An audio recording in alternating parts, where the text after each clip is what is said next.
CNBC Africa's Christine Mhundwa had with the former cabinet minister and ANC National Executive Committee member, that's Pallo Jordan, just yesterday. And these are his comments on the strike. There is a backlog and a deficit that the mining sector in South Africa owes its workers who have been housed since for more than a century in the most appalling conditions, compounds, etc., etc., etc. The mining sector owes its workers that for over a century, that backlog. It's still sustained by the migrant labor system. Now, in the past, the migrant labor system was leveraged by two things: taxes and, of course, landlessness on the part of the people who worked in the mines. Taxes are no longer one of the levers to get people to work in the mines, but landlessness still is. You're not going to address that by land reform, because these are people now who are earning their living as workers in an industry.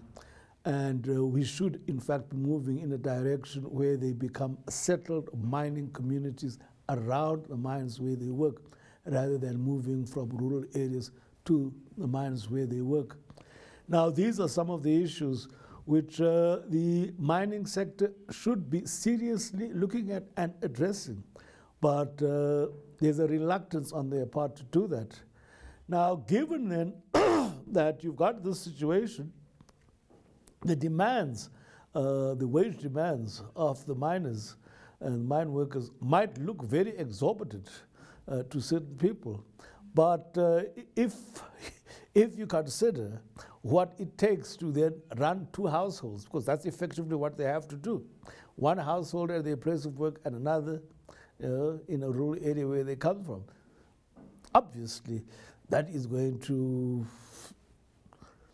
not going to make it if you don't earn sufficient. So that is one of the problems. Regrettably,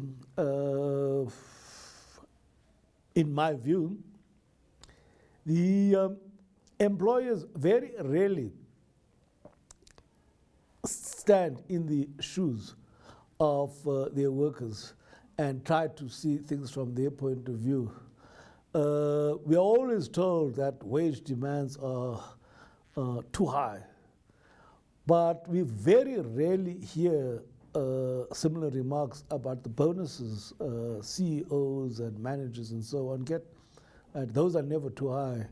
And there is no effort ever to sort of cap those, right? Because it does sound very hypocritical. Someone get a huge bonus at the top of the ladder, and someone at the bottom is always, you're asking for too much.